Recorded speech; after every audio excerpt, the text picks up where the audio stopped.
فضیلت یہ ہے کہ 9 ذی الحج کا روزہ رکھنے سے انسان کے 2 سال کے گناہ معاف ہو جاتے ہیں۔ تو یہ ایک بہت ہائی ٹائم ہوتا ہے، یا سمجھ لینا نیکیوں کی سیل ہے، اور اس میں گناہ بخشوانے کی سیل ہے۔ انسان کے 2 سال کے گناہ معاف ہوتے ہیں۔ تو یہ والا روزہ کسی صورت نہ چھوڑیں، اگر رکھ سکتے ہیں تو ضرور رکھیں، ٹھیک ہے؟ اور دوسروں کو بھی آپ اس میں ترغیب دلا سکتے ہیں، انکریج کر سکتے ہیں۔ بچوں کو بھی ترغیب دلائی جا سکتی ہے جو روزہ رکھنے کے قابل ہوتے ہیں، یعنی 7-8 سال سے اوپر کے بچے، بے شک ان پہ روزے بھی فرض والے بھی فرض نہیں ہوئے ہوتے رمضان کے بھی، لیکن اگر ان کو انکریج کیا جائے اور وہ ایک روزہ رکھنے کے قابل ہو جائے، اس پہ آپ ان کو کچھ نہ کچھ دے بھی سکتے ہیں، یعنی انکریج کرنے کے لیے کچھ بھی آپ کر سکتے ہیں۔ تو ان 10 دنوں کی بہت زیادہ فضیلت ہے، اور اس میں قرآن پڑھنے کا اہتمام کرنا، روزہ رکھنے کا اہتمام کرنا، اور جو افضل ذکر ہے جس کو لا الہ الا اللہ کہا گیا ہے، اس تسبیح کرنا، تحلیل، اس کو تحلیل کہتے ہیں، لا الہ الا اللہ، تسبیح ہوتا ہے سبحان اللہ، اور تحمید ہوتا ہے الحمدللہ۔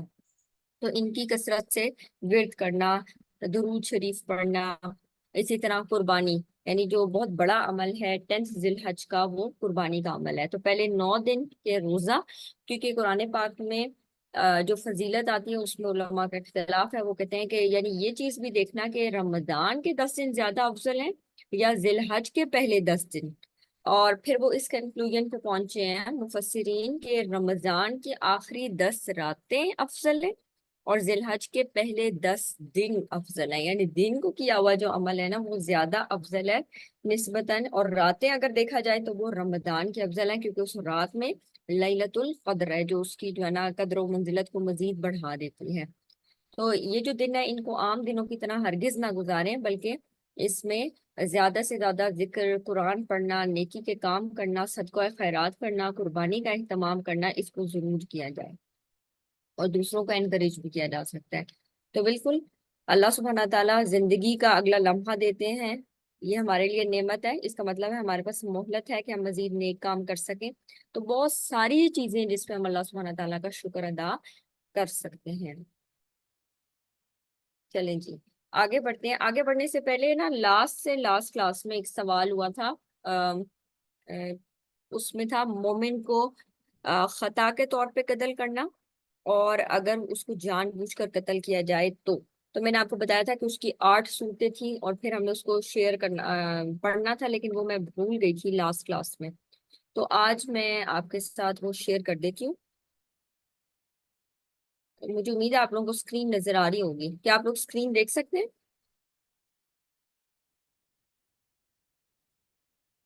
میں نے اب ورڈ کا ڈاکیومنٹ شیئر کیا ہوا ہے،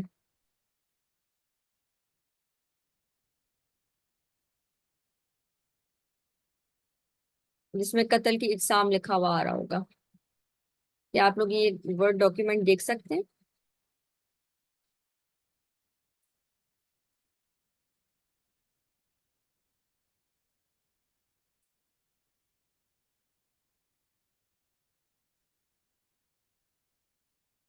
چلیں جی، الحمدللہ، کیونکہ ڈاکیومنٹ سے تھوڑا سا سمجھنا آسان ہو جائے گا۔ ہم نے لاسٹ کلاس میں نا ہم نے قتل کے بارے میں پڑھا تھا، اور اس میں آپ لوگوں نے سوال بھی کیا تھا کہ اگر ایک نان مسلم کا بھی قتل ہو جائے تو وہ اس کا کیا ہوگا؟ کہیں ایسا تو نہیں ہے کہ اگر کوئی مسلمان کسی نان مسلم کو قتل کر دے تو اس کی کوئی پوچھ گچھ نہیں ہوگی؟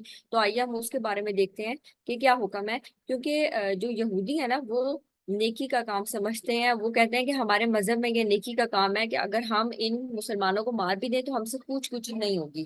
تو کیا اسلام بھی اسی قسم کا احکامات دیتا ہے کہ اگر آپ نان مسلمس کو مار دیں تو آپ لوگوں سے کوئی پوچھ گچھ نہیں ہوگی؟ تو ہرگز ایسا نہیں ہے۔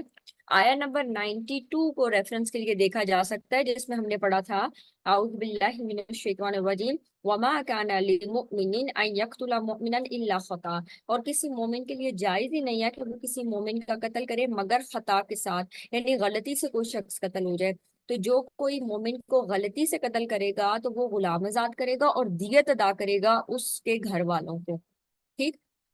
اور پھر آگے اس کے کنڈیشنز آ رہی تھیں کہ اگر ایسے مومن کو قتل کر دیا جس کے ساتھ آپ کا معاہدہ ہے، یا ایسے ایون نان مسلم کو قتل کر دیا جس سے آپ کا معاہدہ تھا، تو پھر ہم کیا کریں گے؟ غلام آزاد کریں گے۔ اور اگر غلام آزاد کرنے کی طاقت نہیں ہے تو پھر 2 ماہ کے لگاتار روزے رکھیں گے۔ اس میں ایک اور بات بھی میں اس کو ریمائنڈر کے طور پہ بتاتی چلوں کہ جیسے دوسروں کو مار دینا کوئی بات ہی نہیں سمجھی جاتی، اور آج کل جیسے حدیث میں بھی آتا ہے نا کہ حرج بہت زیادہ ہوگا، قیامت کی نشانیوں میں ہے کہ حرج بہت زیادہ ہوگا۔ تو حرج سے کیا مراد ہے؟ یعنی قتل۔ قتل، آپ صلی اللہ علیہ وسلم نے انگلی سے اشارہ کیا گردن کی طرف کہ یہ قتل کی طرف اشارہ ہے، یعنی حرج سے مراد قتل ہے۔ تو یہاں پر قتل بہت زیادہ ہوگا۔ تو آج کل آپ دیکھ رہے ہیں کہ قتل بہت کامن ہے، یعنی چیزوں کا خیال نہیں رکھا جاتا، کبھی ریش ڈرائیونگ کے کیس میں، اور کبھی جان بوجھ کر لوگوں کو مار دینا، اور یعنی شو یہ کروانا کہ مارا یعنی ایکسیڈنٹ تھا لیکن اصل میں جان بوجھ کے مروایا جاتا ہے۔ اور آج کل ہم اس طرح کی بہت ساری صورتیں دیکھ رہے ہیں۔ اللہ سبحانہ تعالیٰ اس چیز سے محفوظ رکھے۔ تو وَمَن يَقْتُلْ مُؤْمِنًا، تو جو کوئی کسی مومن کو قتل کرے گا جان بوجھ کر، اس کی جزا جہنم ہے، وہ ہمیشہ اس میں رہے گا۔ اور میں نے آپ کو لاسٹ ٹائم بتایا تھا نا کہ اتنی بات بھی کافی تھی، یہ بھی بہت سخت بات ہے نا کہ وہ جہنم میں جائے گا، اس کی جزا جہنم ہے اور وہ ہمیشہ اس میں رہے گا، یہاں تک اللہ سبحانہ تعالیٰ نے فل سٹاپ نہیں لگایا۔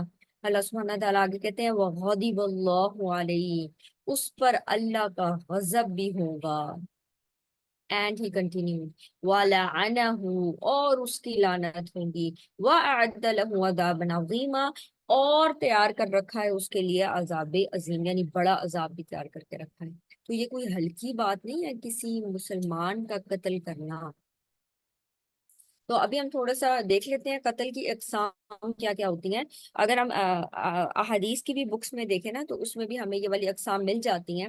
تو قتل کی کون سی قسم ہے اور اس پہ کیا کچھ ادا کرنا پڑے گا، سب سے پہلے ہم قتل کی قسمیں دیکھتے ہیں۔ قتل کی 3 اقسام ہیں، ٹھیک ہے، یعنی کوئی بھی شخص جو قتل ہوتا ہے اس کو 3 کیٹیگریز میں ڈیوائڈ کیا جا سکتا ہے۔ نمبر 1 قتل عمد، یا تو وہ جان بوجھ کر قتل کیا گیا۔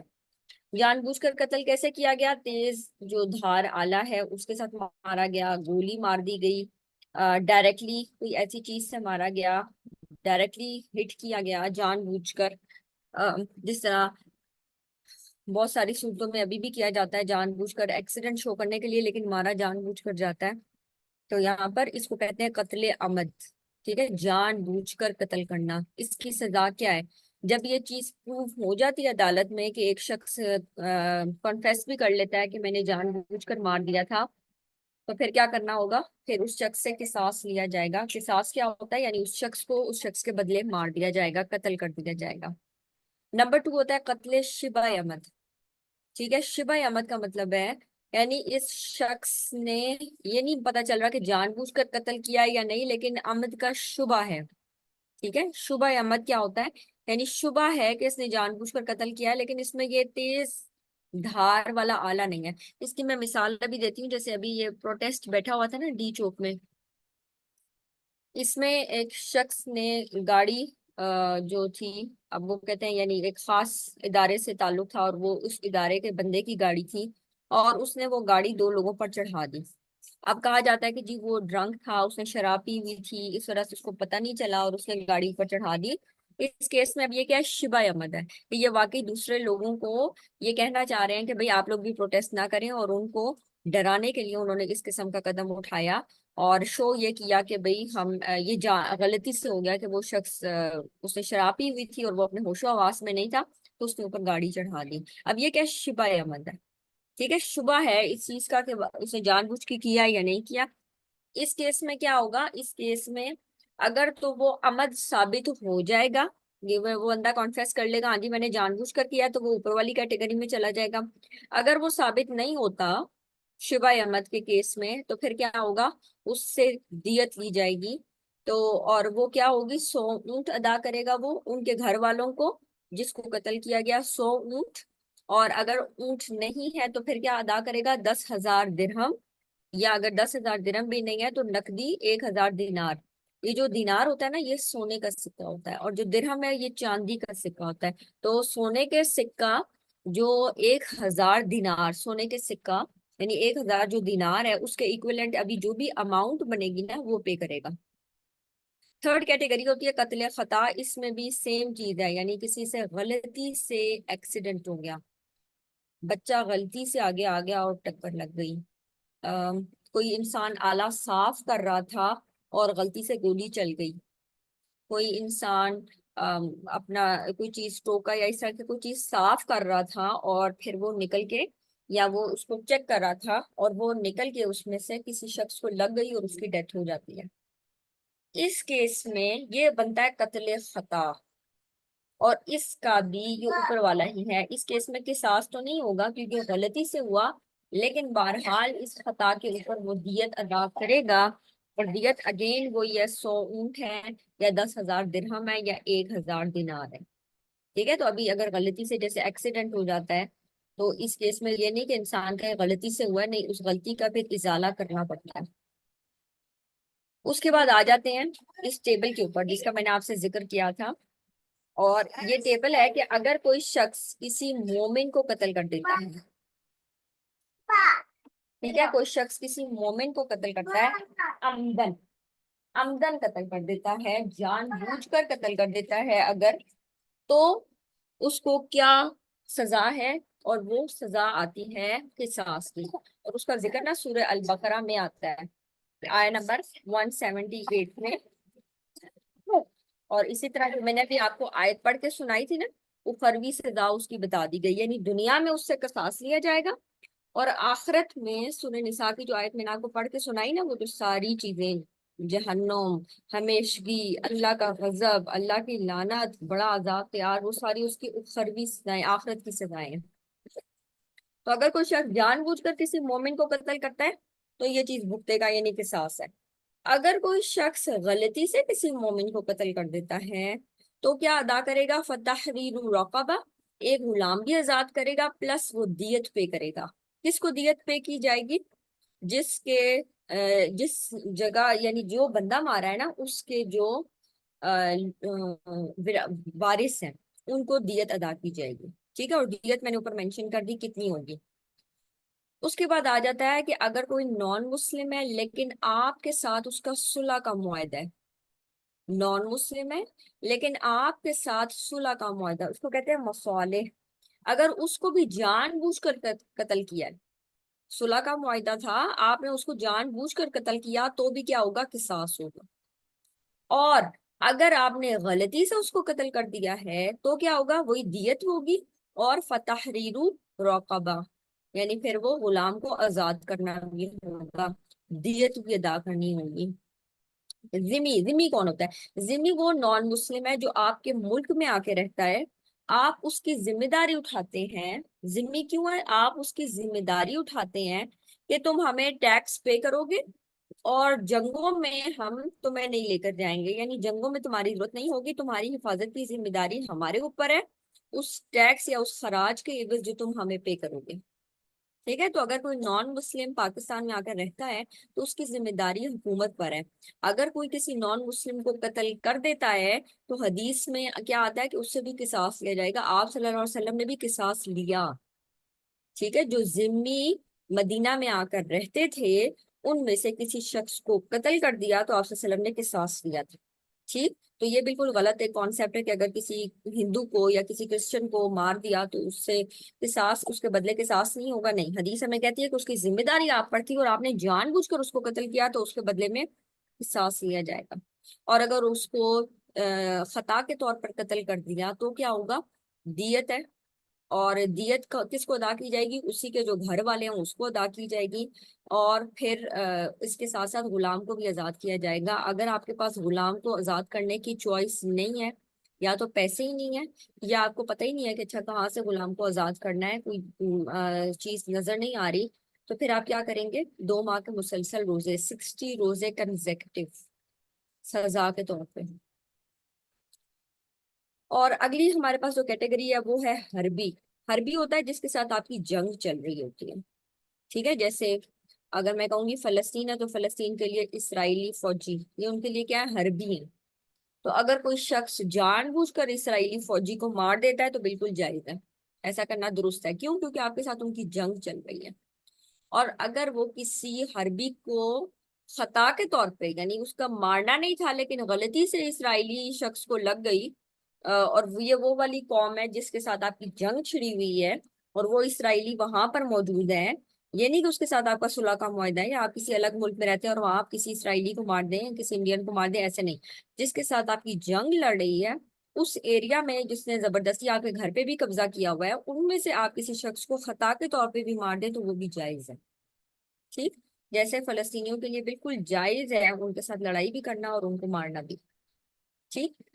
تو یہاں پر یہ ہمارے پاس کیٹیگریز بنتی ہیں کہ کس کیس میں کون سی کیٹیگری ہے اور پھر اس کے اوپر کیا سزا ہوگی۔ اس میں بس آخری بات میں کروں گی اور پھر انشاءاللہ ہم آج کے لیسن کی طرف جائیں گے۔ اس کی آخری بات یہ ہے کہ اگر آپ نے کسی ذمی کو مار دیا اور بس ذمی یہاں رہتا تھا، یعنی وہ جو شخص ہے نا جس کی ذمہ داری آپ نے لی تھی نان مسلم تھا، فار ایگزامپل کوئی ہندو تھا، وہ یہاں آ کے رہ رہا تھا اکیلا، یہاں جاب کرتا تھا، اس کی ساری فیملی باہر انڈیا میں ہے، تو اس کیس میں جو دیت ہے، آپ نے غلطی سے اس کو مار دیا، تو اس کیس میں جو دیت ہے نا وہ ادھر انڈیا میں نہیں پہنچائی جائے گی، وہ دیت تب دی جاتی جب وہ ادھر پاکستان میں اس کے رشتہ دار رہ رہے ہوتے۔ اب اگر اس کے رشتہ دار یہاں نہیں رہ رہے تو ہم اس کو دیت انڈیا میں نہیں پہنچائیں گے، بلکہ اس کی دیت بیت المال میں جمع ہو جائے گی، ٹھیک؟ لیکن اگر اس کے رشتہ دار ادھر ہی رہ رہے ہوں گے تو پھر ان کو دی جائے گی، ٹھیک؟ تو بس یہاں پر یہ رولنگس ہیں، مجھے امید ہے تھوڑی بہت سمجھ آ گئی ہوگی۔ یہ تھوڑا سا ڈیٹیل تھی، ہم نے فقہ کی کتابوں میں اس کو تھوڑا سا ڈیٹیل سے پڑھا تھا، تو کیونکہ آپ لوگوں کی طرف سے سوال آیا تھا اس لیے میں نے کہا آپ کو ٹیبل بنا کر تھوڑا سا بتا دیا جائے کہ کس کیس میں کیا ہوگا۔ مجھے امید ہے جنہوں نے سوال کیا تھا ان کو جواب بھی مل گیا ہوگا کہ کسی بھی نان مسلم کو ایسے ہی آپ مار نہیں سکتے، ٹھیک؟ چلیں جی اب ہم آگے چلتے ہیں۔ سورہ نساء آیت نمبر 148 سے آیت نمبر 176، چھٹے سپارے کا آغاز ہے۔ لا یحب اللہ الجہر، اللہ سبحانہ تعالیٰ پسند نہیں کرتا الجہر بالسوء، برائی کی بات بلند آواز کے ساتھ، من القولی بات کو، الا من ظلم، مگر یہ کہ جس پر ظلم کیا گیا ہو، یعنی بری چیزوں کو، بری باتوں کو بلند آواز سے کرنا اللہ سبحانہ تعالیٰ پسند نہیں کرتا۔ اس سے کیا مراد ہے؟ جیسے غیبت کرنا، اللہ سبحانہ تعالیٰ اس چیز کو پسند نہیں کرتے، یا بلند آواز سے یا اونچی آواز میں اس چیز کا اظہار کرنا، دوسروں کو برا بھلا کہنا بغیر کسی وجہ کے، اللہ سبحانہ تعالیٰ اس چیز کی اجازت نہیں دیتے، اس کو پسند نہیں کرتے۔ لا یحب اللہ، اللہ سبحانہ تعالیٰ کو یہ چیز پسند نہیں ہے کہ فیس ٹو فیس بھی کسی کو برا بھلا کہا جائے، یا فیس ٹو فیس کسی کی غیبت بھی کی جائے، یعنی آپ کسی اور شخص سے اس کی غیبت کر رہے ہیں لیکن بلند آواز سے ظاہرہ یہ نہیں کہ ہم ہلکی آواز میں غیبت کر سکتے ہیں، نہیں، غیبت کی جا رہی ہے کسی شخص کی تو اللہ سبحانہ تعالیٰ اس کو پسند نہیں کرتا۔ صرف ایک کنڈیشن میں جائز ہے، الا من ظلم، آپ صرف ایک صورت میں یہ کام کر سکتے ہیں، بلند آواز میں اپنی آواز کسی تک پہنچا سکتے ہیں، صرف اس کیس میں جب آپ کے اوپر ظلم ہوا ہو، جب آپ مظلوم ہو، کسی نے آپ پر ظلم کیا، اس کیس میں آپ لوگوں کو بتا سکتے ہیں، میڈیا کو بتایا جا سکتا ہے کہ فلاں شخص نے ہمارے اوپر فلاں فلاں ظلم کیا، ٹھیک؟ تو آج کل یہ چیز سمجھنا زیادہ آسان ہے کہ جو میڈیا کے ذریعے ہم کہتے ہیں نا اتنی بات پھیل گئی اور یہاں تک یہ چیز پتہ چل گئی، تو یہاں پر یہ بیک بائٹنگ کے سلسلے میں نہیں آئے گا۔ جب لوگوں پر ظلم کیا جائے گا تو لوگ اگر ظلم کے خلاف آواز جو اٹھانا ہے، بلند کرنا آواز، تو یہ چیز جائز ہے بالکل، ٹھیک ہے؟ تو جو شخص مظلوم ہے وہ یہ کام کر سکتا ہے۔ وَكَانَ اللَّهُ سَمِيعًا عَلِيمًا، اللہ سبحانہ تعالیٰ سننے والے ہیں اور سب کچھ جاننے والے ہیں۔ ان تبدو خیرن، اگر تم اعلانیہ کرو گے کوئی بھی بھلائی، او تخفوہ، یا تم چھپا کر کرو گے کوئی بھی بھلائی، او تعفو، یا تم معاف کر دو گے، عن سوء، برائی، یعنی کسی شخص نے آپ کے ساتھ برا کیا اور آپ کے اندر اتنی گٹس ہیں کہ آپ دوسرے شخص کو معاف کر دیتے ہیں، آپ کہتے ہیں میں اس سے بدلہ نہیں لیتا۔ جیسے ابھی پچھلے دنوں نا کسی شخص کو پکڑا گیا تھا، ابھی بھی خیر ان کو کسی وجہ سے روک لیا گیا، ان کو حج پہ نہیں جانے دیا گیا، تو میں حیران ہو رہی تھی، یعنی اس شخص پر اتنے ظلم ڈھائے، اس کی بولنے کی صلاحیت کو ختم کرنے کی کوشش کی گئی، اس کو چپ کروانے کی کوشش کی گئی، اور یعنی اتنا برا حال کیا گیا۔ اور ان کے والد کا میں بیان دیکھ رہی تھی، ان کے والد کا بیان آ رہا تھا کہ اللہ سبحانہ تعالیٰ میرے بیٹے کی بھی خیر کرے، اور جن لوگوں نے اس کے ساتھ یہ کیا ہے اللہ سبحانہ تعالیٰ ان کو بھی خیر کرنے کی توفیق دے۔ میں سوچی تھی اتنا بڑا جگرا چاہیے، یعنی اس نے آپ کے بیٹے کے ساتھ کیا کیا، اور یہ دعا دے رہے ہیں کہ اللہ سبحانہ تعالیٰ ان کو بھی خیر کے کام کرنے کی توفیق دے، تو یہ بہت بڑی بات ہے۔ تو اللہ سبحانہ تعالیٰ کہتے ہیں او تعفو، اگر معاف کر دو گے عن سوء، اس برائی سے درگزر کر دو گے، کسی نے آپ پہ ظلم کیا اور آپ کے پاس چوائس ہے، خواہ تو آپ بدلہ لیں خواہ آپ معاف کر دیں۔ اگر آپ بدلہ لیں گے تو بس اتنا ہی بدلہ لے سکتے ہیں جتنا اس نے آپ پر ظلم کیا۔ اگر آپ نے نا اس سے زیادہ بدلہ لے لیا، اس نے آپ پہ ظلم کیا لیکن اگر آپ نے بدلہ زیادہ لے لیا تو پھر اب آپ ظالم بن جائیں گے اور وہ مظلوم بن جائے گا۔ اس لیے بدلہ لینے میں نا اس چیز کو مد نظر رکھنا چاہیے کہ کہیں زیادہ زیادتی نہ ہو جائے۔ فَإِنَّ اللَّهَ كَانَ عَفُوًّا قَدِيرًا، اللہ سبحانہ تعالیٰ بہت معاف کرنے والا اور قدرت رکھنے والا ہے، یعنی اللہ سبحانہ تعالیٰ قدرت رکھنے کے باوجود معاف کرنے والا ہے، تو وہ ہمیں بھی ترغیب دے رہا ہے کہ آپ کے پاس قدرت بھی ہو تو بھی معاف کر دیں، یہ سب سے بہتر ہے۔ ان الذین یکفرون باللہ ورسلہ، یقیناً وہ لوگ جو کفر کرتے ہیں اللہ کی آیات کا، ورسلہ اور اس کے رسولوں کا، ویریدون ان یفرقوا بین اللہ ورسلہ اور وہ یہ چاہتے ہیں کہ اللہ تعالیٰ اور اس کے رسولوں کے درمیان تفریق کرے، فرق کرے، وَيَقُولُونَ نُؤْمِنُ بِبَعْضٍ وَنَكْفُرُ بِبَعْضٍ، تفریق کیسے کریں؟ وہ کہتے ہیں ہم کچھ پر ایمان لائیں گے اور کچھ پر ایمان نہیں لائیں گے، یعنی کچھ کا انکار کریں گے۔ وَيُرِيدُونَ أَن يَتَّخِذُوا بَيْنَ ذَلِكَ سَبِيلًا، اور اللہ سبحانہ تعالیٰ یعنی وہ یہ چاہتے ہیں کہ اس کے درمیان کا کوئی راستہ بنا لیں، یعنی کچھ کو مانے کچھ کو نہ مانے اور بس درمیانہ درمیانہ کوئی راستہ بنائے، وہ کسی ایک ریلیجن کو کمپلیٹلی فالو نہیں کرنا چاہتے، بس درمیانہ راستہ انہوں نے نکالا ہوا ہے۔ کچھ نبیوں کو مانتے ہیں اپنی مرضی کے اور کچھ انبیاء کا جان بوجھ کر انکار کر دیتے ہیں، حالانکہ وہ اپنے سامنے دیکھ رہے ہوتے ہیں، کھلی نشانیاں دیکھ رہے ہوتے ہیں کہ یہ آپ صلی اللہ علیہ وسلم کو وہ پہچان گئے تھے۔ قرآن کہتا ہے کہ وہ ان کو ایسے پہچانتے ہیں جیسے اپنے بیٹوں کو، لیکن جان بوجھ کر انہوں نے آپ صلی اللہ علیہ وسلم کو کا انکار کر دیا، ان کو نہیں مانا۔ اولئک هم الکافرون حقا، یہی لوگ حقیقی کافر ہیں۔ وَأَعْتَدْنَا لِلْكَافِرِينَ عَذَابًا مُهِينًا، اور کافروں کے لیے اللہ سبحانہ تعالیٰ نے بہت رسوا کرنے والا عذاب تیار کر رکھا ہے۔ یعنی وہ لوگ جو کچھ چیز کو مانتے ہیں کچھ چیز کا انکار کرتے ہیں، وہ زیادہ ڈینجرس فیز میں ہے۔ اللہ سبحانہ تعالیٰ کہتے ہیں یہ پکے کافر ہیں اور ان کافروں کے لیے رسوا کرنے والا عذاب تیار ہے۔ والذین آمنوا باللہ ورسلہ ولم یفرقوا بین احد منہم، اور وہ لوگ جو اللہ اور رسولوں پر ایمان لائے اور انہوں نے کسی ایک کے درمیان بھی فرق نہیں کیا۔ کس کے درمیان؟ یعنی اللہ سبحانہ تعالیٰ کو وہ رائٹ دیا جو اللہ سبحانہ تعالیٰ کا ہے، اللہ کی عبادت ایسے کرنا جیسے اللہ سبحانہ تعالیٰ کا رائٹ ہے، اللہ پر ایسے ایمان لانا جیسے کہ اس کا حق ہے، رسولوں کو میں سے کسی رسول کے درمیان فرق نہ کرنا، مطلب ایسے نہیں کہ کچھ کو ماننا کچھ کو نہ ماننا، بلکہ رسولوں کے درمیان فرق نہیں کیا، سب کو نبی مانا کہ سب اللہ کی طرف سے آئے تھے۔ اولئک سوف یؤتیہم اجورہم، ایسے ہی لوگ ہیں کہ اللہ سبحانہ تعالیٰ ان کو اجر سے نوازیں گے۔ وکان اللہ غفور الرحیم، اور اللہ سبحانہ تعالیٰ بہت بخشنے والا بہت رحم کرنے والا ہے۔ اب آگے نا اہل کتاب کی بات آ گئی، کیونکہ اہل کتاب وہ کیٹیگری ہے جو کچھ انبیاء کو مانتی ہے اور کچھ کو نہیں مانتی۔ جو یہود ہے وہ حضرت موسیٰ علیہ السلام تک انبیاء کو مانتے ہیں، لیکن حضرت اسماعیل علیہ السلام کو یعنی کئی دفعہ ان کا انکار کرتے ہیں، اور آپ صلی اللہ علیہ وسلم کا اور عیسیٰ علیہ السلام کا تو کرتے ہی ہیں۔ اور جو نصارہ ہیں وہ کیا کرتے ہیں، کرسچنز، وہ عیسیٰ علیہ السلام تک مانتے ہیں، پھر آپ صلی اللہ علیہ وسلم کو نہیں مانتے، یعنی اپنے انبیاء جہاں تک آئے وہاں تک مان لیا اور اس کے آگے ان کا انکار کر دیا۔ تو اللہ سبحانہ تعالیٰ یہاں پر اہل کتاب کی بات کر رہے ہیں، یسألک اہل الکتاب ان تنزل علیہم کتابا من السماء، یعنی اہل کتاب آپ صلی اللہ علیہ وسلم کے پاس آئے اور آ کر کہنے لگے جیسے موسیٰ علیہ السلام کو ایک دم کتاب ملی تھی نا آسمان سے، کھلی کتاب، ہمارے سامنے وہ کھلی کتاب لے آئیں، ہم آپ پر ایمان لے آئیں گے۔ تو اللہ سبحانہ تعالیٰ نے بتایا کہ یہ کوئی سچے دل سے ایسی بات نہیں کر رہے کہ واقعی یہ ایمان لے آئیں گے، بلکہ یہ اپنی ضد اور ہٹ درمی کی وجہ سے آپ کو یہ کہہ رہے ہیں۔ کیوں؟ کیونکہ اللہ سبحانہ تعالیٰ نے پچھلی بات بھی بتا دی۔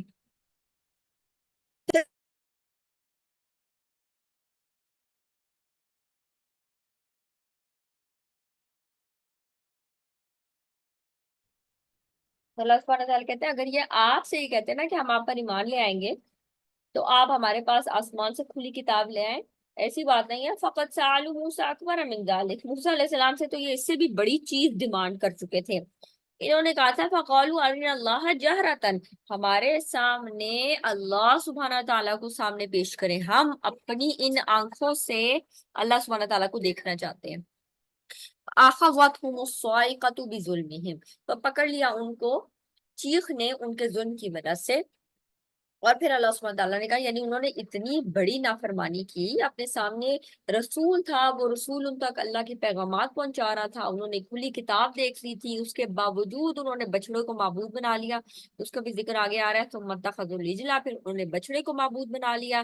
اس کے بعد کہ ان کے پاس واضح نشانیاں آ چکی تھی، اللہ سبحانہ تعالیٰ نے اس کے باوجود ان کو معاف کر دیا۔ وَآتَيْنَا مُوسَىٰ سُلْطَانًا مُبِينًا، اور دی اللہ سبحانہ تعالیٰ نے، یعنی اللہ سبحانہ تعالیٰ کہتے ہیں ہم نے موسیٰ علیہ السلام کو کھلی دلیل عطا کی تھی، روشن دلیل عطا کی تھی، ید بیضا بھی دیا تھا، اور ان کو معجزات بھی دیے تھے، یعنی فرعونیوں کے لیے بھی اور بنی اسرائیل کے لیے بھی۔ وَرَفَعْنَا فَوْقَهُمُ الطُّورَ بِمِيثَاقِهِمْ، اور ہم نے ان سے پختہ عہد لینے کی وجہ سے ان پر پہاڑ کو اٹھایا۔ وَقُلْنَا لَهُمُ ادْخُلُوا الْبَابَ سُجَّدًا، اور ہم نے ان سے کہا دروازے میں سجدہ کرتے ہوئے داخل ہو جاؤ۔ اور اس میں انہوں نے کیا کیا تھا کہ جب ان کو کہا گیا تھا سجدہ کرتے ہوئے اور اللہ سبحانہ تعالیٰ سے بخشش مانگتے ہوئے داخل ہو، تو انہوں نے آگے سے انکار کر دیا تھا اور آگے سے مذاق اڑایا تھا، یعنی حنتتن کو حنتتن بنا دیا تھا، اور کہا تھا ہمیں گندم چاہیے، ہمیں گندم چاہیے، یعنی اللہ کے احکامات کا مذاق اڑانا۔ وَقُلْنَا لَهُمْ لَا تَعْدُوا فِي السَّبْتِ وَأَخَذْنَا مِنْهُمْ مِيثَاقًا غَلِيظًا، اور ہم نے ان سے ہفتے کے دن میں کہا تھا کہ تم زیادتی نہ کرو۔ زیادتی نہ کرو سے کیا مراد ہے کہ تم سیٹرڈے والے دن مچھلیاں نہیں پکڑو گے، تو انہوں نے یہ والی بھی زیادتی کی اور جا کے مچھلیاں بھی پکڑی۔ وَأَخَذْنَا مِنْهُمْ مِيثَاقًا غَلِيظًا، اور انہوں نے انتہائی مضبوط عہد ہم نے ان سے لیا تھا، اس کے باوجود انہوں نے اپنے عہد کو توڑا۔ فَبِمَا نَقْضِهِمْ مِيثَاقَهُمْ، چنانچہ ان کے پختہ عہد توڑنے کے بعد، وَكُفْرِهِمْ بِآيَاتِ اللَّهِ، اور اللہ کی آیات کا کفر کرنے کے بعد، وَقَتْلِهِمُ الْأَنْبِيَاءَ بِغَيْرِ حَقٍّ، اور انبیاء کا قتل کرنا ناحق، وَقَوْلِهِمْ قُلُوبُنَا غُلْفٌ، اور ان کے اس قول کی وجہ سے جو وہ کہتے ہیں کہ ہمارے دل تو بند ہے، ہمارے دل غلافوں میں ہے۔ وہ کہتے کیا تھے کہ ہمارے دل پروٹیکٹڈ ہے، ہمارے اوپر کسی قسم کی تبلیغ کا کوئی اثر نہیں ہوگا، ہم اپنے مذہب پر پکے ہیں۔ وہ یہ کہتے تھے، اللہ سبحانہ وتعالیٰ کہتے ہیں نہیں، بلکہ تمہارے دل غلافوں میں چڑھے ہوئے ہیں، یعنی تمہارے دل پر غلاف چڑھے ہوئے ہیں کہ تمہارے اوپر اللہ کے کلام کا اثر ہی نہیں ہوتا۔ بل طبع اللہ علیہ بکفرہم، بلکہ اللہ نے ان کے دلوں پر مہر لگا دی ان کے کفر کی وجہ سے۔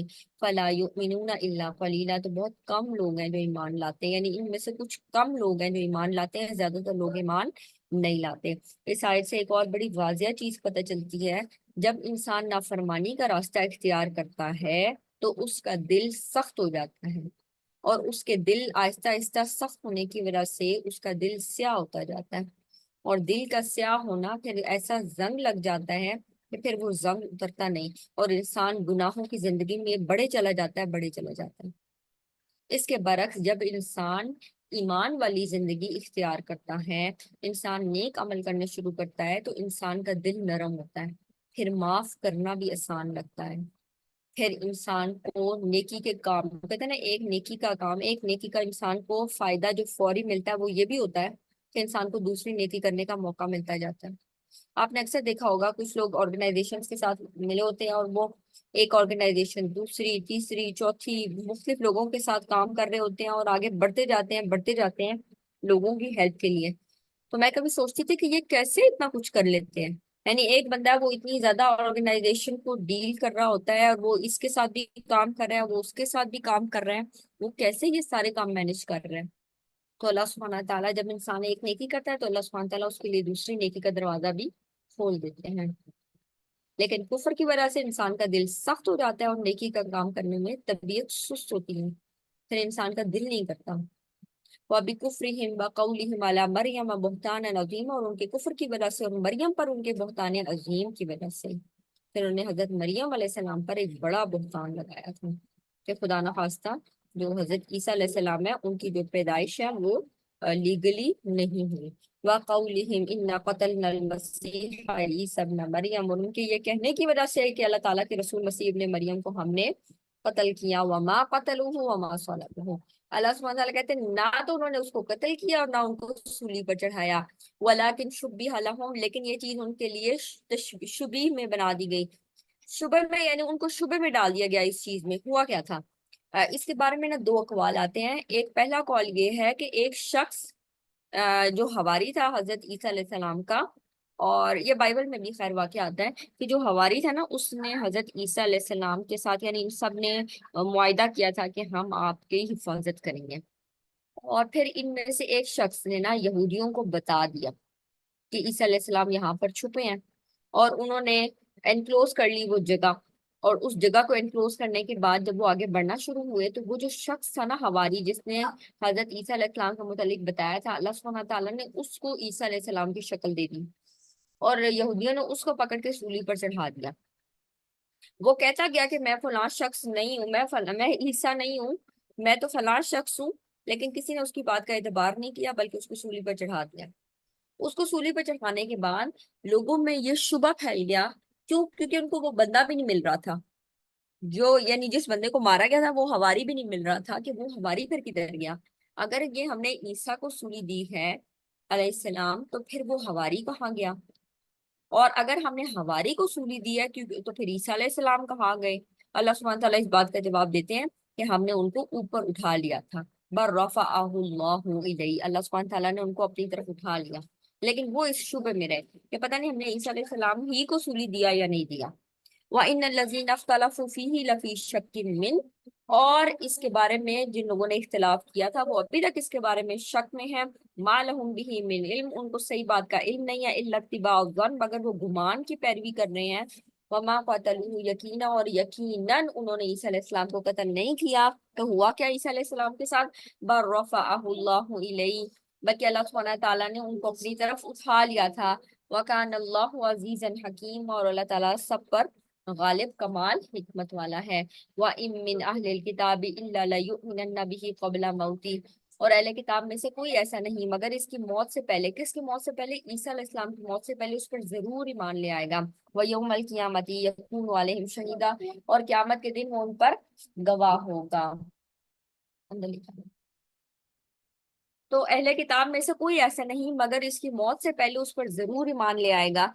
اس کے بارے میں بھی نا دو اقوال آتے ہیں، میں دونوں آپ سے ذکر کر دیتی ہوں۔ نمبر 1 یہ کہ عیسیٰ علیہ السلام جب دوبارہ تشریف لائیں گے دنیا میں، اور کوئی بھی جو اہل کتاب ہے، یعنی ہی کی ضمیر وہ کہتے ہیں ایک دفعہ اس بندے کی طرف جاتی ہے، یعنی کوئی بھی اہل کتاب جب وہ مرنے کے قریب ہوتا ہے، جب عالم برزخ اس کے لیے واضح ہو جاتا ہے، تو اس کو سمجھ آ جاتی ہے حقیقت، اور اس وقت وہ عیسیٰ علیہ السلام پر ایمان لانا چاہے گا، مگر اس وقت ایمان لانا معتبر نہیں ہوگا۔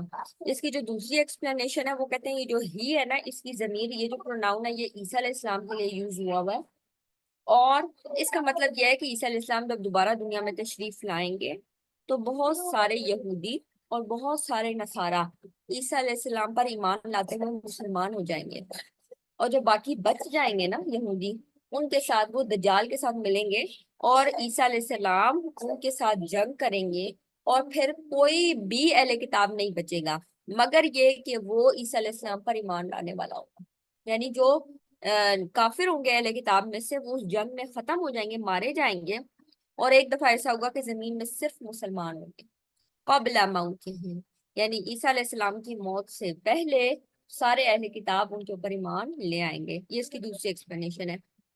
وَيَوْمَ الْقِيَامَةِ يَكُونُ عَلَيْهِمْ شَهِيدًا، اور قیامت کے دن وہ ان پر گواہ ہوں گے۔ فَبِظُلْمٍ مِّنَ الَّذِينَ هَادُوا، تو ان لوگوں کے ظلم کی وجہ سے جو یہودی ہوئے، حرمنا علیہم طیبات، ہم نے ان کے لیے بہت ساری چیزوں کو حرام کر دیا تھا، احلت لہم وبصدہم عن سبیل اللہ کثیرا، یعنی ان کے بہت ساری چیزوں کو جو اللہ سبحانہ تعالیٰ نے ان کے لیے حلال کی تھی وہ حرام کر دی۔ وہ کیوں حرام کی؟ ان کے جو اخلاق، وہ کیا چیز تھی؟ ان کے ظلم کرنے کی وجہ سے، ٹھیک ہے، ان کے ظلم کرنے کی وجہ سے، اور نمبر 2 اللہ تعالیٰ کے راستے سے روکنے کی وجہ سے، وہ اخذہم الربا، اور ان کے سود لینے کی وجہ سے۔ اس کا مطلب ہے جب انسان گناہ کے کام کرتا ہے تو نعمتیں موجود بھی ہوں تو انسان ان کو استعمال کرنے کے قابل نہیں رہتا۔ اس چیز کو دیکھنا چاہیے کہ اگر آپ سے نعمت استعمال نہیں کر پا رہے تو یقیناً پیچھے کوئی نہ کوئی وجہ موجود ہے، یا اللہ سبحانہ تعالیٰ کی طرف سے ٹیسٹ ہے، آزمائش ہے، یا انسان کی اپنی کوتاہی اور اپنا گناہ ہے جس کی وجہ سے انسان کے اوپر حلال چیز حرام ہو جاتی ہے۔ وہ اخذہم الربا، اور اس کے سود لینے کی وجہ سے، وقد نہوا عنہ، حالانکہ ان کو سود لینے سے منع کیا تھا، وہ اکلہم اموال الناس بالباطل، اور لوگوں کا مال باطل طریقے سے کھانے کی وجہ سے، وَأَعْتَدْنَا لِلْكَافِرِينَ مِنْهُمْ عَذَابًا أَلِيمًا، اور ہم نے تیار کر رکھا ہے کافروں کے لیے دردناک عذاب۔ لیکن الراسخون فی العلم، لیکن ان میں سے جو علم میں پختہ کار ہیں، یعنی وہ راسخ ہیں۔ یہ جو ورڈ آتا ہے نا، یہ سورہ آل عمران میں بھی اگر آپ کو یاد ہو نا، تو ہم نے دو کیٹیگریز پڑھی تھی، اس میں بھی راسخون فی العلم کا ذکر آتا تھا۔ تو وہ لوگ جو علم میں پختہ ہیں، والمؤمنون، اور ایمان والے، یؤمنون بما انزل الیک وما انزل من قبلک، وہ ایمان لاتے ہیں وہ اس پر بھی جو آپ پر نازل ہوا، اور اس پر بھی ایمان لاتے ہیں جو آپ سے پہلے نازل ہوا۔ یعنی جن کے پاس حقیقی علم ہے، پختہ علم ہے، ڈیٹیل علم ہے، وہ آپ پر بھی ایمان لاتے ہیں، یعنی آپ صلی اللہ علیہ وسلم پر بھی ایمان لاتے ہیں، اور وہ آپ صلی اللہ علیہ وسلم سے پچھلے انبیاء پر بھی ایمان لاتے ہیں۔ جیسے ہم مسلمان، ہم عیسیٰ علیہ السلام کو بھی نبی مانتے ہیں، موسیٰ علیہ السلام کو بھی نبی مانتے ہیں، اور ان سے پہلے جو انبیاء گزرے ہیں ان کو بھی نبی مانتے ہیں۔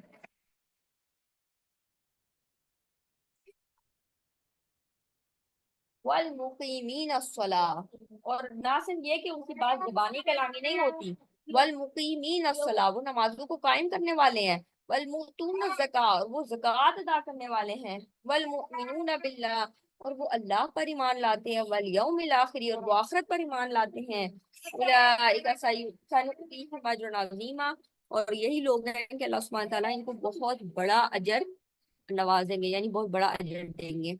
اِنَّا أَوْحَيْنَا إِلَيْكَ، بے شک ہم نے آپ کی طرف وحی کی ہے، جیسے ہم نے وحی کی تھی نوح علیہ السلام، یعنی آپ کو کوئی ایسی چیز نہیں دی جا رہی جو آپ سے پہلے کسی نبی کو دی نہیں گئی۔ یہ وحی کا سلسلہ تو پہلے سے چلا آ رہا ہے، آپ سے پہلے بھی انبیاء گزرے ہیں، تو ہم نے جو آپ کی طرف وحی کی ہے ایسے ہی ہے جیسے ہم نے نوح کی طرف وحی کی، والنبیین من بعد، اور ان کے بعد آنے والی انبیاء کی طرف وحی کی، اور ہم نے وحی کی ابراہیم، اسماعیل، اسحاق، یعقوب، ان کی اولاد، عیسیٰ، ایوب، یونس، ہارون، سلیمان علیہ السلام، سب کی طرف وحی کی۔ وَآتَيْنَا دَاوُودَ زَبُورًا، اور ہم نے داؤد علیہ السلام کو زبور عطا کی۔ وَرُسُلًا قَدْ قَصَصْنَاهُمْ عَلَيْكَ، اور وہ رسول جن کے حالات ہم آپ سے پہلے بیان کر چکے ہیں، وَرُسُلًا لَمْ نَقْصُصْهُمْ عَلَيْكَ، اور کچھ ایسے انبیاء ہیں جن کا ذکر ہمیں معلوم نہیں، جن کے نام ہمیں نہیں پتا۔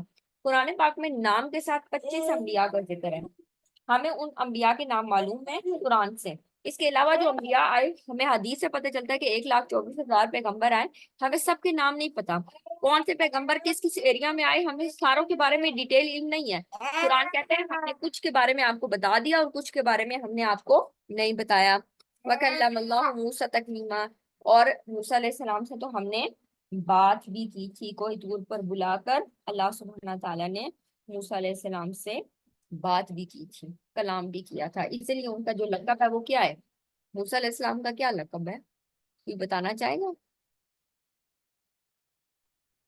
جی استاذہ، السلام علیکم۔ کلیم اللہ۔ کلیم اللہ، بارک اللہ فیک، تو کلیم اللہ ان کا لقب تھا، کیونکہ اللہ سبحانہ تعالیٰ نے اس سے کلام کیا تھا۔ رسول مبشرین و منذرین، وہ رسول خوشخبری دینے والے، و منذرین، اور ڈرانے والے تھے۔ تو رسولوں کا کیا کام ہے؟ خوشخبری دینا اور ڈرانا، رسول یہ دونوں کام کرتے ہیں۔ اس سے ہمیں وہی والی بات ہے کہ اصول بھی پتہ چلتا ہے کہ کسی شخص کے اوپر آپ صرف چیزوں کے نا پازیٹیو چیز نہیں بتاتے کہ بس آپ نماز پڑھیں گی اور بس اللہ تعالیٰ نے جنت بنائی ہوئی ہے اور بس اسی کی طرف ترغیب دینا نہیں، جہنم کے بارے میں بھی بتانا چاہیے تاکہ انسان غلط کام کرنے سے بھی ڈرے، انسان کے اندر اس چیز کا بھی خوف ہو۔ یہ خوف اور خوشخبری انسان کو میانہ روی، درمیانے راستے پہ رہنے میں مدد کرتی ہے۔ ٹھیک، تو یہ دونوں چیزیں ہونی چاہیے۔ تو رسول مبشرین و منذرین، رسول خوشخبری دینے والے اور ڈرانے والے تھے، پہلے خوشخبری کا ذکر کیا گیا اور پھر ڈراوے کا ذکر آیا۔ لِأَلَّا يَكُونَ لِلنَّاسِ، تاکہ لوگوں کے لیے نہ ہو کوئی حجت بعد الرسل، رسولوں کے بعد، یعنی اللہ سبحانہ تعالیٰ نے رسولوں کو بھیجا خوشخبری دینے والے، ڈرانے والے، انہوں نے جب اپنا کام پہنچا دیا لوگوں کو، لوگوں تک حجت تمام کر دی، تو اب لوگ یہ نہیں کہہ سکتے کہ ہم تو اس لیے ایمان نہیں لائے تھے کیونکہ ہماری طرف تو کوئی آیا ہی نہیں تھا۔ وَكَانَ اللَّهُ عَزِيزًا حَكِيمًا، اور اللہ سبحانہ تعالیٰ زبردست حکمت والا ہے۔ لَٰكِنِ اللَّهُ يَشْهَدُ بِمَا أَنزَلَ إِلَيْكَ، لیکن اللہ تعالیٰ اس بات پر گواہی دیتا ہے، انزلہ بعلمہ والملائکۃ یشہدون، اللہ تعالیٰ اس پر گواہی دیتا ہے جو اس نے آپ پر اتارا ہے، اور اس نے اسے اپنے علم سے اتارا ہے، تو یہ قرآن کوئی ہلکی چیز نہیں ہے، اللہ سبحانہ تعالیٰ نے اسے اپنے علم کے ساتھ اتارا ہے۔ والملائکۃ یشہدون، اور فرشتے بھی گواہی دیتے ہیں، حالانکہ وکفیٰ باللہ شہیدا، اللہ کی گواہی کافی تھی، لیکن فرشتے بھی اس بات پر گواہی دیتے ہیں۔ تو یہ کوئی معمولی چیز نہیں ہے، یہ معمولی کلام نہیں ہے جو اللہ سبحانہ تعالیٰ نے آپ صلی اللہ علیہ وسلم پر اتارا۔ ان الذین کفروا، وہ لوگ جنہوں نے کفر کیا، وصدوا عن سبیل اللہ، اور اللہ کے راستے سے روکا، فضلوا ضلالا بعیدا، وہ تحقیق گمراہ ہو گئے بہت دور کا گمراہ ہونا، یعنی خود بھی کفر کرنا اور دوسروں کو بھی اللہ کے راستے سے روکنا۔ ایسا کیوں کیا جاتا ہے کہ خود بھی غلط کام کرتے ہیں، دوسروں کو بھی انکریج کرتے ہیں آپ بھی غلط کام کریں؟ آپ کے خیال میں ایسا کیوں کیا جاتا ہے؟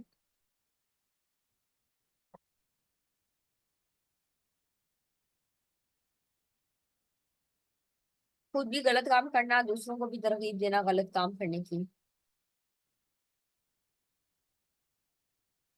آپ کے خیال میں کیا ریزن ہو سکتی ہے؟ حب دنیا یا اپنا مفاد، مطلب اپنا حب مفاد؟ اچھا، ٹھیک ہے، دونوں چیزیں بالکل ٹھیک ہے۔ ایک اور چیز کی بھی ایڈیشن کی جا سکتی ہے۔ دیکھیں، اگر سب لوگ آپ کے جیسے ہو نا، جیسے آپ خود ہیں ویسے ہی آپ کے ارد گرد لوگ ہو نا، تو آپ اس میں کمفرٹ محسوس کرتے ہیں۔ لیکن جب آس پاس کے لوگ آپ کے جیسے نہیں ہوتے تو اب آپ ان سے تنگ ہونا شروع ہو جاتے ہیں۔ اب صحیح؟ جو غزہ کے مسلمان ہیں، آپ سوچیں ان کے پاس کیا ٹیکنالوجی ہے، ان کے پاس کیا چیزیں موجود ہیں، اس کے باوجود اسرائیلیوں کو وہ لوگ برداشت نہیں ہیں۔ افغانستان کے پاس کیا ٹیکنالوجی تھی، اس کے باوجود جو امریکنز ہیں، جو باقی لوگ ہیں، ان کو یہ لوگ مطلب قابل قبول نہیں تھے۔ کیوں؟ وہ یہ چاہتے ہیں یہ ہماری طرح کے ہو جائیں۔ مسلمان بھی اگر ہوتے ہیں تو یہ ہماری طرح کے ہو جائیں، جو جنگیں نہ لڑنے والے ہوں، جو ریئیکٹ نہ کرنے والے ہوں، جو مضبوط ایمان والے نہ ہوں، تاکہ ہمیں کسی قسم کی جو سہنی پڑ سکتی ہے نا دوسرے سے، کہ اگر ہم ان کے اوپر اٹیک کریں گے تو آپ دیکھیں کہ ایریا وائز بھی فرق پڑتا ہے نا۔ کچھ لوگ جو کمفرٹیبل زونز میں رہنا پسند کرتے ہیں، وہ آپ کو اپنے حق کے لیے بھی نکلتے نظر نہیں آئیں گے، اور وہ لوگ جو سخت حالات، سخت مشکل حالات میں رہتے ہیں، وہ لوگ ہی زیادہ مشکل وقت میں نکلنے کے قابل ہوتے ہیں، کیونکہ انہوں نے نا اپنے آپ کو ان لگژریز کا عادی نہیں بنایا ہوتا۔ ہم اپنے آپ کو بھی دیکھیں، ہم نے اپنے آپ کو کتنی لگژریز کا عادی بنایا ہوا ہے۔ ہم اے سی سے باہر نکلنے کو محال سمجھتے ہیں کہ یہ چیزیں بڑی مشکل ہے، باہر بہت گرمی ہے۔ اس سے مجھے ایک اور بات بھی یاد آئی کہ جس طرح جب اپنے حضرت عمر رضی اللہ عنہ کا قول ہے نا کہ اپنے آپ کو سختیوں کا عادی بناؤ۔ کیوں؟ کیونکہ نعمتیں ہمیشہ نہیں رہتی۔ اپنے آپ کو سختی کا عادی بناؤ کہ نعمتیں ہمیشہ نہیں رہتی، سخت جان بنو۔ یعنی انسان کو لگژریز دی ہیں، اس کو استعمال کرنا چاہیے، لیکن وہ لگژریز انسان کو اللہ کے راستے سے روکنے کا سبب نہ بنے۔ جب اللہ سبحانہ تعالیٰ کی کال ہو تو اس کال پر ہم نکل سکیں ان نعمتوں کو چھوڑتے ہوئے۔ یعنی کہ ہمارا جسم یا یہ چیز عادی ہی نہیں ہے کوئی بھی سخت کام کرنے کی، کوئی بھی ٹف کام کرنے کی، تو پھر ہم قوی مومن تو نہیں بنے نا، پھر تو ہم کمزور مومن ہوئے۔ حدیث میں آتا ہے قوی مومن کمزور مومن سے بہتر ہے، حالانکہ دونوں میں خیر ہے، لیکن قوی مومن کمزور مومن سے بہتر ہے۔ تو ہمیں فزیکلی بھی اسپریچولی بھی قوی بننا چاہیے۔ بہرحال وصدوا عن سبیل اللہ، تو جن لوگوں نے کفر کیا اور اللہ کے راستے سے روکا، یقیناً وہ گمراہ ہو گئے بہت دور کا گمراہ ہونا۔ ان الذین کفروا، بے شک وہ لوگ جنہوں نے کفر کیا، وظلموا، اور انہوں نے ظلم کیا، لم یکن اللہ لیغفر لہم، اللہ تعالیٰ ایسا نہیں ہے کہ انہیں بخش دے، ولا لیہدیہم طریقہ، اور نہ ہی ان کو سیدھے راستے کی طرف ہدایت دے گا۔ تو پھر کون سے راستے کی طرف جائیں گے وہ؟ الا طریقہ جہنم، مگر جہنم کا راستہ، خالدین فیہا ابدا، وہ اس میں ہمیشہ ہمیشہ رہیں گے۔ وَكَانَ ذَلِكَ عَلَى اللَّهِ يَسِيرًا، اور یہ چیز اللہ تعالیٰ پر بہت آسان ہے، یعنی اللہ تعالیٰ اس پر کرنے پر پوری طرح قادر ہے۔ یا ایھا الناس، اے لوگو، قد جاءکم الرسول بالحق من ربکم، تمہارے پاس ایک رسول حق کے ساتھ آ گیا تمہارے رب کی طرف سے، فآمنوا خیر لکم، تو تم اس پر ایمان لے آؤ، یہی تمہارے لیے بہتر ہے، چوائس نہیں ہے، رسول آ گیا اس پر ایمان لے آؤ۔ وَإِن تکفروا، اگر تم نافرمانی کرو گے، کفر کرو گے، انکار کرو گے، فَإِنَّ لِلَّهِ مَا فِي السَّمَاوَاتِ وَالْأَرْضِ، اللہ کو تمہاری ضرورت نہیں ہے، اللہ کے لیے تو وہ سب کچھ ہے جو کچھ آسمانوں میں اور جو کچھ زمین میں ہے۔ وَكَانَ اللَّهُ عَلِيمًا حَكِيمًا، اللہ سبحانہ تعالیٰ علم والا اور حکمت والا ہے۔ یا اہل کتاب، اے اہل کتاب، لا تغلو فی دینکم، دین میں غلوب اختیار نہ کرو۔ غلوب کیا ہوتا ہے؟ غلوب کا مطلب ہوتا ہے دین کی بتائی ہوئی باؤنڈریز کو کراس کرنا۔ جیسے ہمیں ریلیجن میں بتایا گیا ہے کہ اللہ سبحانہ تعالیٰ کے جیسا کوئی بھی نہیں ہے۔ آپ کسی شخص کو خواہ وہ کتنا بھی نیک ہو، ایون رسول اللہ کے رسول صلی اللہ علیہ وسلم کو بھی ہم خدا کا درجہ نہیں دے سکتے۔ تو یہ دین میں غلوف کرنا ہے۔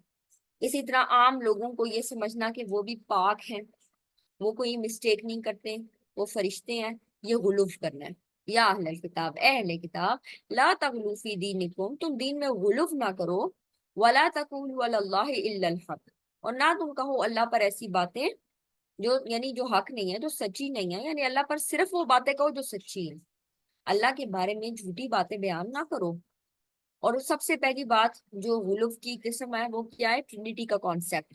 انما المسیح عیسی ابن مریم، بے شک مسیح یعنی عیسیٰ ابن مریم رسول اللہ، وہ اللہ کے رسول ہیں، وکلمتہ، اور اس کا کلمہ ہے، القاہ الی مریم، جو ہم نے ڈالا مریم علیہ السلام کی طرف، وروح منہ، اور وہ روح ہے اس کی طرف سے، فآمنوا باللہ ورسلہ، تو ایمان لاؤ اللہ پر اور اس کے رسول پر، ولا تقولوا ثلاثہ، اور یہ نہ کہو کہ خدا تین میں کا ایک ہے۔ ولا تقولوا ثلاثہ، ٹرینیٹی کا کانسیپٹ کوئی نہیں ہے، تین خدا کا کانسیپٹ نہیں ہے، ایسے نہ کہو کہ خدا تین ہے۔ اچھا، اس میں بھی دو گروہ ہیں، ایک گروہ یہ کہتا ہے کہ اللہ تعالیٰ، حضرت مریم اور عیسیٰ علیہ السلام یہ تینوں خدا ہیں، اور کچھ کہتے ہیں جبرائیل علیہ السلام، اللہ تعالیٰ اور عیسیٰ علیہ السلام یہ تین خدا ہیں۔ تو تین خداؤں کا کانسیپٹ بھی ان کے یہاں کافی مختلف ہے۔ اب یہ جو آیت ہے نا، یہ سب سے زیادہ پسندیدہ ہے کن کی؟ کرسچنس کی۔ وہ کہتے ہیں اسی آیت سے ہمیں دلیل ملتی ہے کہ وہ اللہ تعالیٰ کی روح ہے، وروح منہ، وہ روح ہے اس کی طرف سے، وروح منہ، وہ روح ہے اس کی طرف سے، یا وہ کلمہ، وہ اس کا کلمہ ہے۔ جب اس کا کلمہ ہے، اس کا مطلب ہے وہ اس کا پارٹ ہے، نعوذ باللہ، وہ اس چیز سے یہ چیز پروف کرنا چاہتے ہیں۔ تو یہاں پر اللہ سبحانہ تعالیٰ نے ان کو کیوں کہا کہ وہ اللہ کا کلمہ ہے؟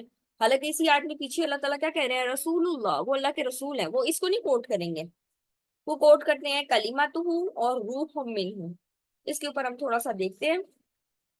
امام غزالی رحمہ اللہ فرماتے ہیں کہ کسی بھی بچے کی پیدائش میں دو چیزیں ہوتی ہیں، ایک جو عمل ہے وہ کیا ہے؟ نطفہ، ٹھیک ہے، اور نمبر 2 ہوتا ہے اللہ سبحانہ تعالیٰ کی طرف سے کلمہ کن کا کہنا۔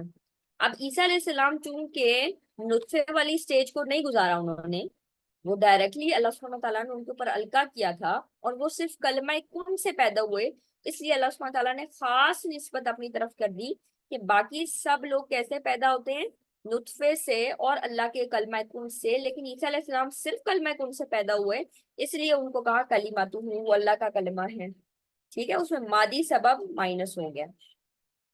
دوسرا وہ کہتے ہیں کلمۃ اللہ، یہ اس بات کی طرف اشارہ ہے، یہ عیسیٰ علیہ السلام ہی کی طرف اشارہ ہے، کیونکہ اللہ سبحانہ تعالیٰ نے فرشتوں کے ذریعے مریم علیہ السلام کو جو خوشخبری دی تھی، اس کو کہا تھا ہم آپ کو ایک کلمے کی خوشخبری دیتے ہیں، تو کلمہ عیسیٰ علیہ السلام کو ریفر کر رہا ہے، ٹھیک ہے، جیسے وہ سورہ آل عمران میں آیا تھا نا، اس قالت الملائکۃ یا مریم ان اللہ یبشرک بکلمۃ، ہم آپ کو خوشخبری دیتے ہیں ایک کلمے کی، تو وہاں پر عیسیٰ علیہ السلام کلمہ مراد ہے، اس لیے کلمہ اس کا کلمہ مراد لے لیا گیا۔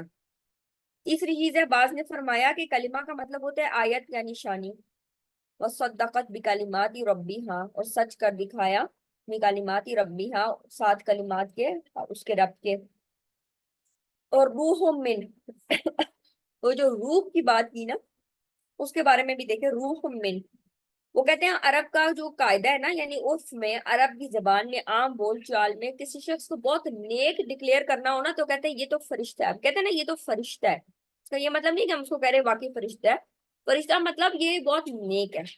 تو اسی طرح طہارت اور پاکیزگی میں جب مبالغہ کرنا ہو نا، تو ہم روح کا ورڈ استعمال کرتے ہیں، عرب لوگ روح کا ورڈ استعمال کرتے تھے، کہ اس میں عیسیٰ علیہ السلام کی جو پیدائش ہے وہ کلمہ کن میں ہے، اس میں کوئی جو طہارت ہے اور یا جو نظافت ہے وہ اس کے درجہ کمال کو پہنچے ہوئے تھے، اس وجہ سے ان کو روح منہ کہا گیا۔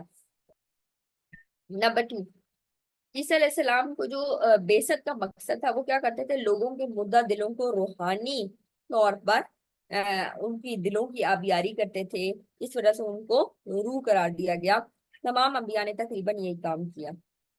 بعض نے کہا کہ روح کا استعمال راز کے لیے ہوتا ہے، تو عیسیٰ علیہ السلام اللہ تعالیٰ کی ایک عجیب و غریب پیدائش کی وجہ سے اللہ کی ایک نشانی اور ایک راز ہے، تو اس لیے ان کو روح کہا گیا۔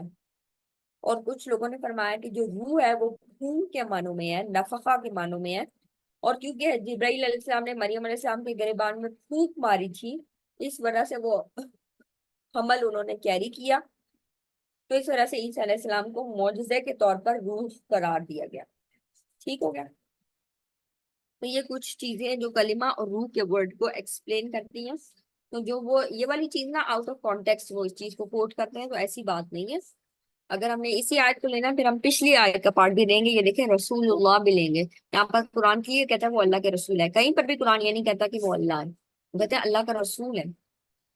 فآمنوا باللہ ورسولہ، تو وہ ایمان لاؤ اللہ پر اور اس کے رسول پر، ولا تقولوا ثلاثہ، اور یہ نہ کہو کہ تین کا خدا ہے، یعنی تین خدا ہے۔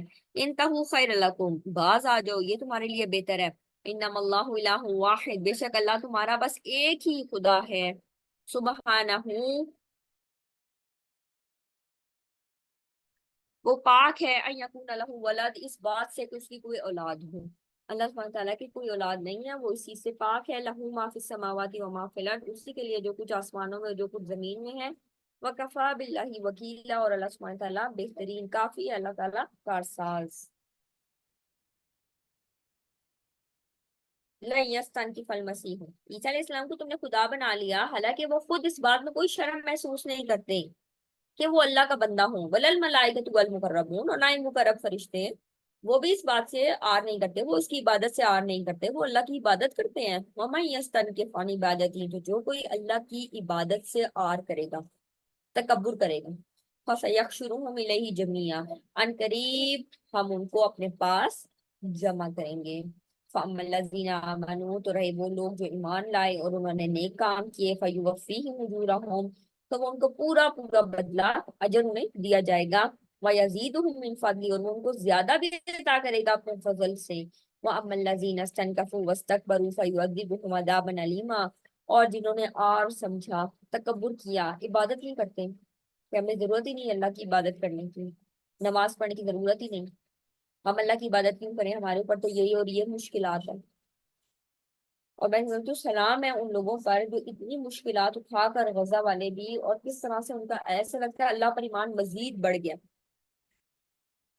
تو اللہ سبحانہ وتعالیٰ کہتے ہیں جو عبادت سے آر کرتے ہیں، جو اس میں تکبر کا اظہار کرتے ہیں، نمازیں پڑھنے کو ضروری نہیں سمجھتے، اللہ کے احکامات ماننے کو ضروری نہیں سمجھتے، کیونکہ اللہ کی عبادت صرف نماز روزہ نہیں ہے۔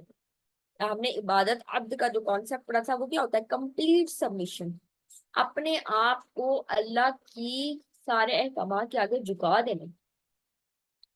تو وہ لوگ جو یہ تکبر کرتے ہیں، اپنے آپ کو نہیں جھکاتے، فَيُعَذِّبُهُمْ عَذَابًا أَلِيمًا، تو وہ ان کو عذاب دے گا، دردناک عذاب۔ وَلَا يَجِدُونَ لَهُم مِّن دُونِ اللَّهِ وَلِيًّا وَلَا نَصِيرًا، اور یہ اللہ کے سوا نہ کوئی دوست پائیں گے اور نہ کوئی مددگار۔ یا ایھا الناس قد جاءکم برہان من ربکم، تمہارے پاس تمہارے رب کی طرف سے دلیل آ چکی ہے۔